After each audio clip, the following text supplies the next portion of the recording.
बात करेंगे रिम्स के इस पास स्थित डीआईजी ग्राउंड की, जहां लगातार अतिक्रमण हटाने का काम चला। पिछले कई दिनों से यह अभियान चल रहा था और अब लगभग अतिक्रमण हटा दिया गया है। और अब वहां की तस्वीरें, जिस तरह की तस्वीरें कहीं हमले के बाद, कहीं युद्ध के बाद देखने को मिलती हैं, उस तरह की तस्वीरें वहां देखने को मिल रही हैं। ऐसा लग रहा है कि कोई आफत आई हो इस इलाके में और जमीन और मकानें जमींदोज हो गई हैं।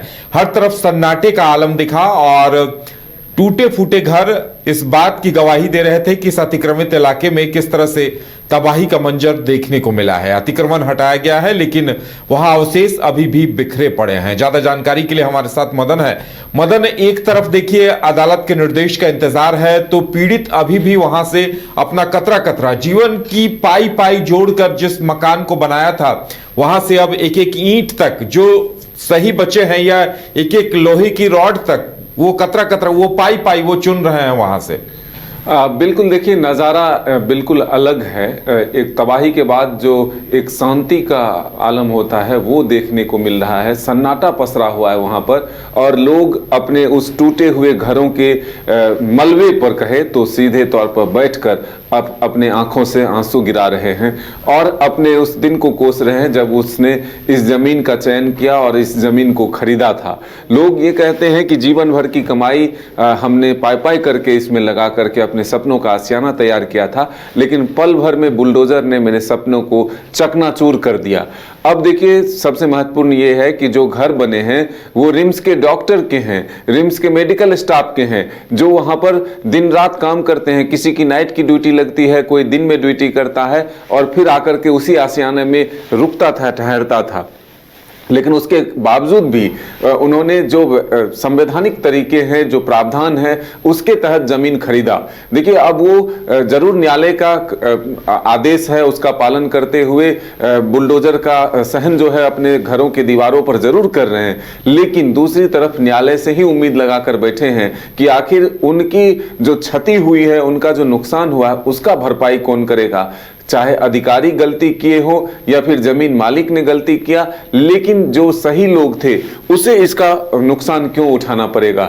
उन्होंने कहा कि जो जमीन खरीदने की प्रक्रिया है उसको पूरा किया, जो नगर निगम की प्रक्रिया है बिजली पानी राशन का, वो सब प्रक्रिया पूरा किया और उसके बाद जो म्यूटेशन होता है वो भी कराया और जो रसीद कटते हैं जमीन का वो भी 2026 तक का कटा हुआ है। तो ऐसे में हम गलत कहां से हैं और इसकी सजा हमें ही क्यों भुगतनी पड़ी।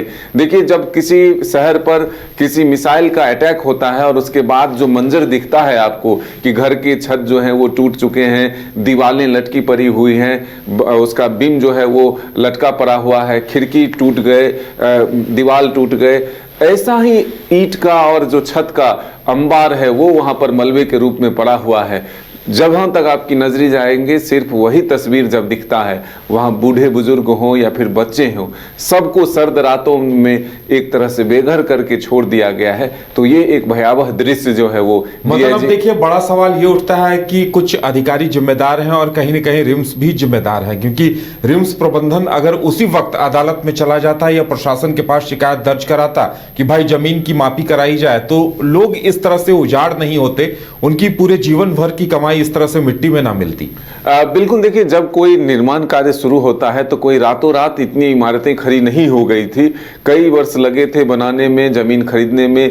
लोगों ने इतना कहा कि जमीन खरीदने के बाद 5 वर्षों तक हमने खेती की है उस पर। उसके बाद पहले इस जमीन में खेती होते थे तो खेत में जब फसल होने लगे तब भी नहीं रोका, और जब हमने कई वर्षों में अपना छोटा छोटा तिनका रुपया जोड़कर इस घर का निर्माण कराया तब भी कोई नहीं रोका। लेकिन अब जब हमारे बुढ़ापे का दिन आ रहा है, रिटायरमेंट का दिन आ रहा है, वर्षों हमने रिम्स को दिया और उसके बाद जब हमने अपनी उसी मेहनत की कमाई से एक सपने का आशियाना अपने घर के रूप में बनाया और उस छत में अगर हम अपने बुढ़ापे को बिताते, तो अब हमें तो छोड़िए, मेरे उन बच्चों को भी बेघर कर दिया गया जिन्हें अभी जिन्होंने जिंदगी की शुरुआत की है, जो जीने के लिए, अपना आशियाना बनाने के लिए या फिर अपने भविष्य संवारने के लिए जो आगे के रास्ते को तय करेंगे, अब उन्हें भी बेघर कर दिया। हमें तो जो बर्बाद किया ही हमारे भविष्य को भी बर्बाद किया। ये आरोप उन तमाम लोगों के हैं जो वहाँ के स्थानीय हैं, जिन्होंने जमीन खरीदी, घर बनाया और आज उस सपने के आशियानों पर बुलडोजर चलते हुए देखा और मलबे में तब्दील होते हुए देखा है। चलिए, अब न्याय इन्हें मिल पाता है या नहीं? इनकी जो जमा पूंजी डूब गई, इन्होंने जो जीवन भर की जमा पूंजी से जो घर बनाया था वो घर अब उजाड़ हो गया, अतिक्रमण हटाने के नाम पर हटा दिया गया, तो इन्हें न्याय मिलता है या नहीं, मुआवजा मिलता है या नहीं, ये देखने वाली बात होगी। क्योंकि कहीं ना कहीं ये इनका एक भरोसा टूटा है जो सिस्टम पर था, प्रशासन पर था। जिस तरह से इनकी जमीनों का म्यूटेशन हुआ, रसीद कटने लगी, इनके बिजली और पानी के कनेक्शन मिले और नक्शों को भी मंजूरी दी गई, और ना ही रिम्स प्रबंधन ने उस वक्त सख्त तेवरों के साथ इन्हें रोका, और कहीं ना कहीं इन्हें एक बड़ा खामियाजा उठाना पड़ा है। हंसते खेलते परिवार उजाड़ हो गए हैं। क्रिकेट के विश्व मंच पर छा रही हैं रांची की प्रतिभाएं। इन प्रतिभाओं को संवार रहा है जेके इंटरनेशनल क्रिकेट एकेडमी। अनुभवी कोच की देखरेख, सुविधाओं से लैस जेके क्रिकेट एकेडमी अनुशासन और आत्मविश्वास का विश्वास भरा सफर। घर रहने का मकान भर नहीं, ये खुशियों की तिजोरी है। दरवाजे पर दस्तक देता पड़ोस, खिड़कियों से उमड़ आता आसमां, तारों में उलझी ऐसी ना जाने कितनी दास्तां।